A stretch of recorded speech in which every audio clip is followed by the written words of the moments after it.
Hi, my name is Bente, I'm the Norse Witch, and welcome to the third and last video on the meanings of the Elder Futhark runes.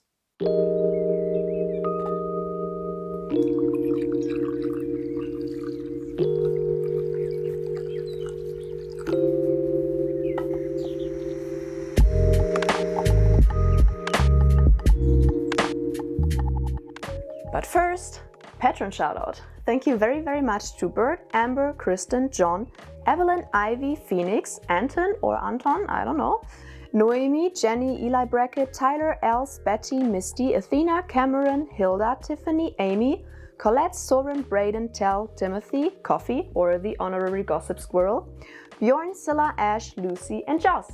And now let's start with the video.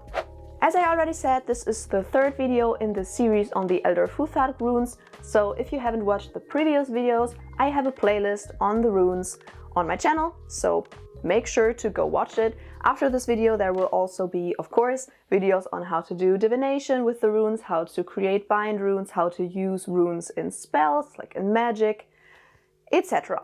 There will be further videos on the runes after this one, but this one is the last video on specifically the meanings of the runes of the Elder Futhark.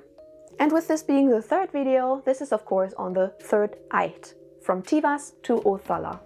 Let's start out right away with the first rune, which is Tiwaz. And the translation for Tiwaz is Tyr, because it's the rune of the god Tyr. But let us see what the rune poems say about Tiwaz. First off, we have the Anglo-Saxon rune poem, which says, Tyr is a guiding star, well keeps faith with princes, it is on course after the mists of night, never failing. Next up we have the Icelandic rune poem, which says, Tyr is the one-handed ass and leavings of the wolf and king of temples. And then, lastly, of course, the Norwegian rune poem, Tif is the one-handed member of the Aesir, often has the smith to blow. This rune is quite interesting because since we don't know that much about Tyr from the Eddas and Sagas, there's quite a lot of stuff in these rune poems.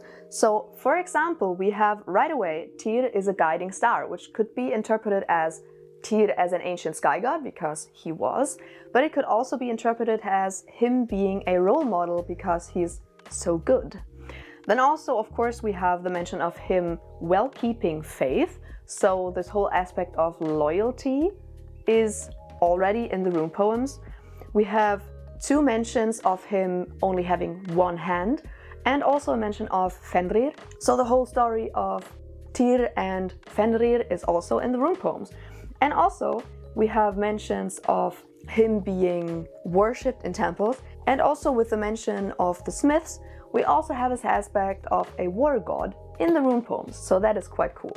So of course, since Tiwaz is Tyr's rune, this rune symbolizes everything that has to do with Tyr.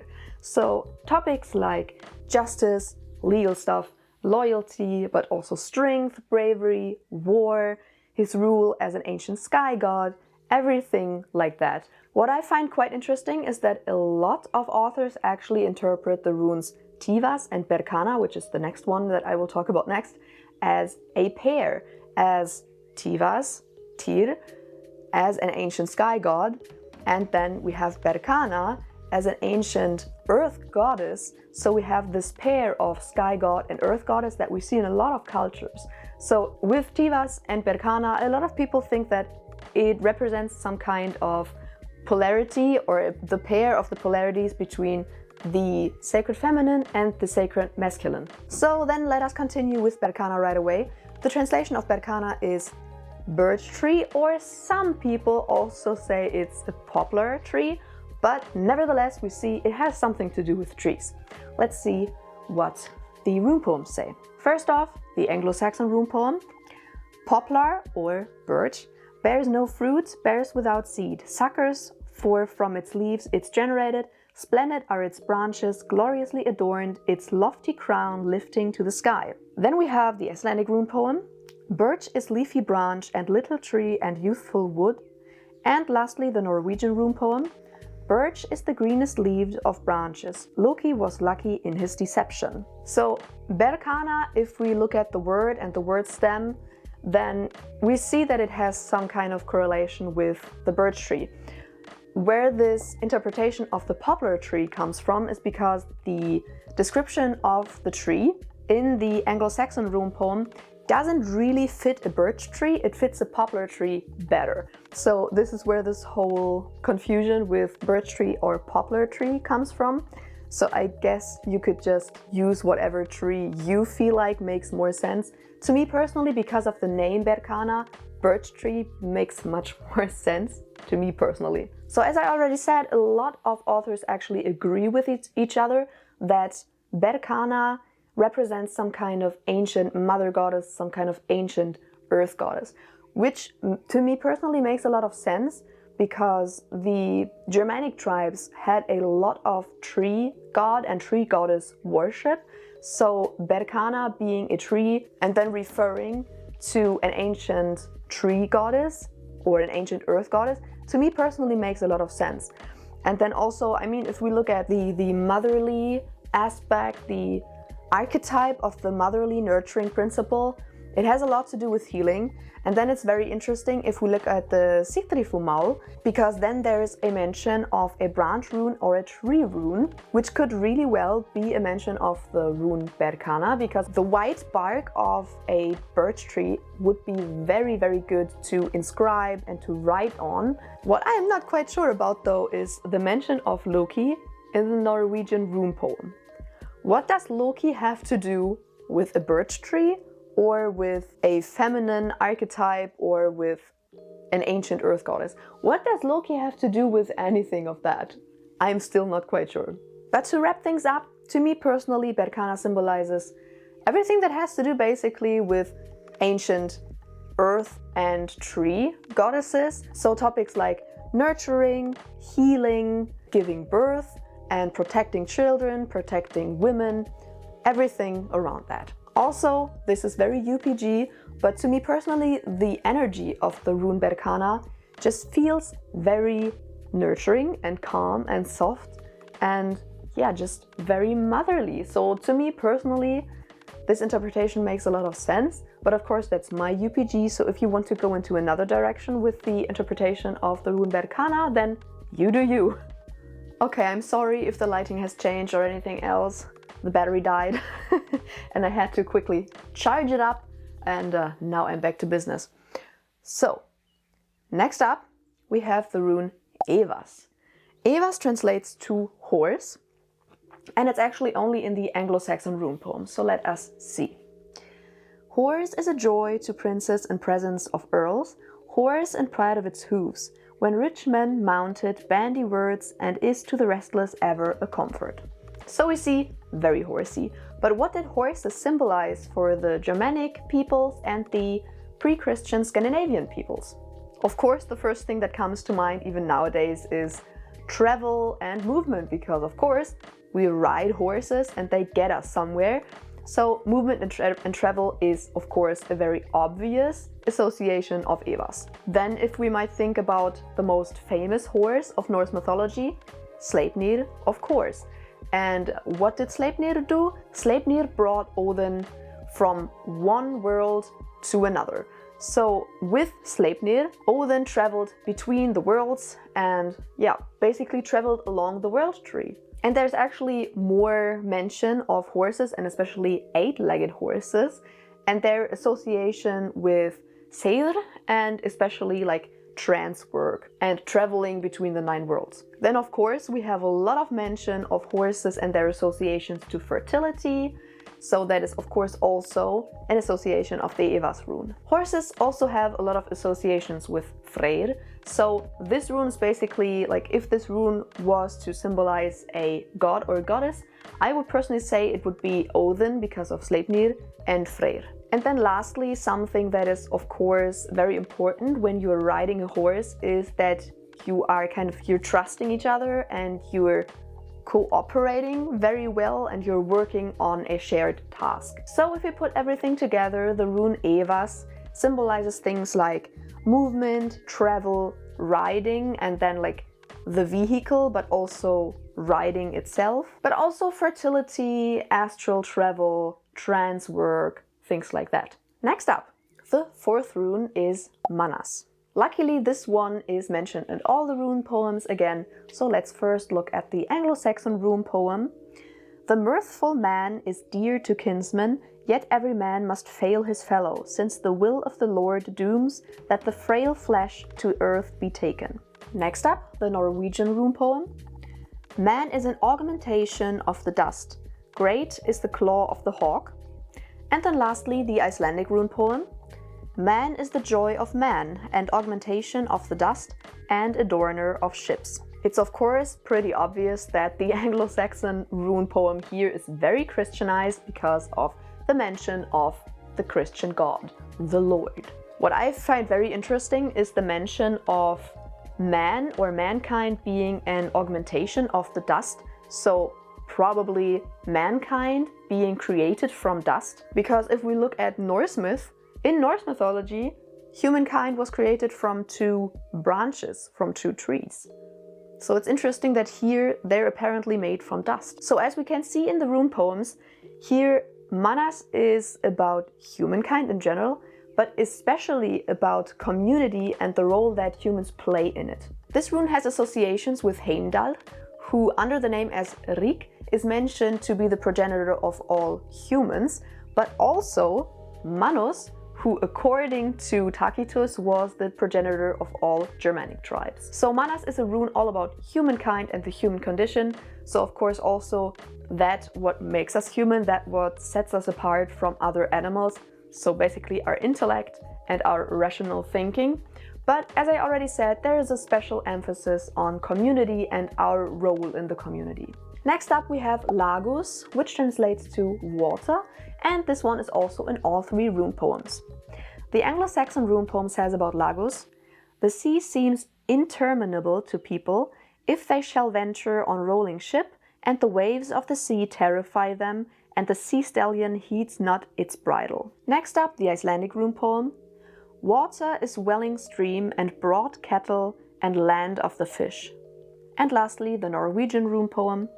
"Water is where a cascade falls from a mountainside, but ornaments are made of gold." So we see in the rune poems multiple aspects of water are mentioned. So for example, an ocean over which ships sail, streams, geysers, then of course basically the land where the fish live, waterfalls, but ornaments are made of gold. So maybe that's a mention of a place where offerings were given. So for example, when offerings were thrown into pools of water, maybe that's a mention of that. For this rune, we should ask us the same question as, for example, with the rune Ehwaz. What did water mean to the Germanic tribes and to the pre-Christian Scandinavian tribes? Of course, transportation is an obvious one, especially in the pre-Christian Scandinavian tribes. Of course, ships were extremely important as a means of transportation on water. So of course, water was a means of transportation for them.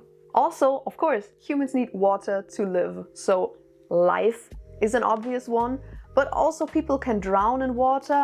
And if you are out on the ocean on a ship, it is very, very dangerous. So of course, water can also mean destruction and death. So life and death are both an association with water. And coming with that, rites of passage are also an association of water, because, for example, we know that in pre-Christian Scandinavian times, babies' heads were sprinkled with water when they were when they proved themselves worthy of living. So not right when they were born, but when they kind of had lived for some time.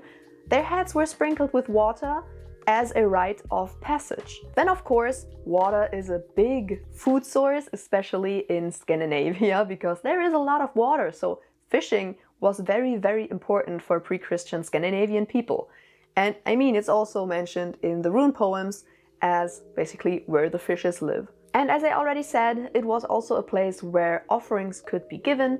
So offerings could be thrown into pools of water, for example, or into swamps. So all of these things are all associations that water has. So that's also what Laguz symbolizes. An association that some authors make with Laguz that I personally don't really like is the association of Laguz with the sacred feminine and with the moon and with intuition and your feelings and emotions and everything like that.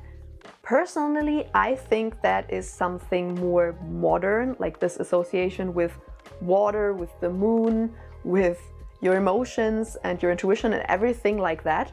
That is something more modern. I personally don't really think that makes a lot of sense to apply this modern association on the runes. So that's something that I personally don't really work with that much. But if you like that association, go with it. Personally, I don't really like that, but I wanted to mention it nevertheless because it's something that a lot of authors mention. And then lastly, gods and goddesses that I personally associate with Laguz are, of course, gods and goddesses that have to do something with water. So for example, Njörð, Ran, Aegir, those three are pretty obvious. But then also you could think of Nerthus, because she was worshipped on a temple on an island. Of course, it's an island. It's in the water, it's in the sea. So you could also make that association. The next rune is Ingwaz, which is a rune that I personally really like. It's a personal favorite of mine. It's also a god's rune because it's the rune of the god Ing or Ingvi, who is practically Freyr. But let's look at the Anglo-Saxon rune poem. Ing was first among the East Danes, seen by men till he to the east over waves went. His wain after ran, thus the herdings named the hero. So we see this rune is about Ing. But who is Ing or Ingvi? Ing or Ingvi is a god who originated on the north coast of Germany, and he's often mentioned as an ancestor of royal families. As I already said, Ing or Ingvi is probably an older name for the god Freyr, so the god Ing or Ingvi at some point developed into Freyr. Ing or Ingvi was an old Germanic fertility and grain god. So of course we have this association of fertility and also with grains. And if we look at the shape of Ingwaz, it basically has two different shapes. But if we look at the one shape where it's just this little shape, it kind of looks like a seed. Or as some authors mention, it also kind of looks like a scrotum, but there are also other authors who say it kind of looks like female genitals, but it doesn't matter how you twist and turn it, it all ends up having associations with fertility. I personally prefer the thought of Ingwaz resembling a seed because it also just kind of makes sense with my personal associations with Ingwaz and the topics for which it came up in readings and just the way this energy feels to me personally. Because if you think of a seed, it's a container of potential, it's a container of energy, but this energy is not really yet ready. Like if you look at a seed, it has not yet sprouted, it's not yet a plant, but the seed could be a plant at some point. It just needs some time and some energy and some care to be able to sprout and then develop into a big, beautiful plant. For me, it's potential. Like Ingwaz is a lot about potential. Yeah, an energy that has a lot of potential to develop into something bigger, but it still just needs some time. It still needs some time and some energy. It still needs to ripen. It still needs to sprout and grow into a plant. This rune for me personally is a very introverted energy. If you look at a seed, it's planted in soil, it's planted in the earth. It's not out in the open like a big tree. It's not that extroverted. It's a more introverted energy. It's more just contained in itself, kind of, if that makes sense. Next up we have the rune Dagaz, which translates to day. This rune also only is mentioned in the Anglo-Saxon rune poem, and it says, "Day is God's sending dear to men. The great Lord's light means mirth and happiness to rich and poor, useful to all." Again, we see it's very Christianized, but still, it is very, very positive. And I mean, that makes total sense if you would think about pre-Christian Scandinavia and there not being electricity. And in Scandinavia, in winter, for example, the night getting really long and the days getting really short, then I think waking up in the morning and seeing the sunrise and knowing that all the dangers of the night are vanishing, that must be a very, very good feeling. So the associations of day and daylight and sunrise, of being positive, just make complete sense. This rune can basically be interpreted in two different ways.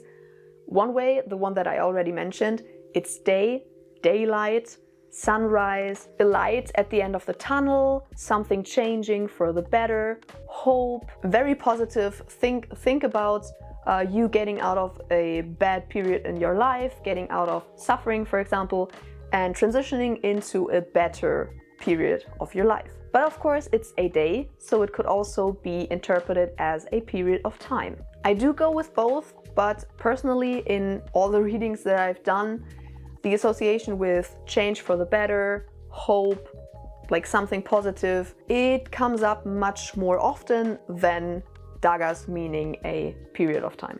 And now lastly, the last rune in the Elder Futhark, although you could argue that Dagaz is maybe the last one and Othala is the second to last one, because in all the inscriptions of the whole Elder Futhark, sometimes Dagaz is the last one and Othala is the second to last one, and sometimes it's the other way around. So, but I personally like Othala as the last rune, but you do you. But the last rune that I will talk about today, let's just say it like that, is Othala, which translates to ancestral property. It's also only mentioned in the Anglo-Saxon rune poem, so let us see what this says. An estate is very dear to every man if he may there rightly and peacefully enjoy in the hall frequent harvest.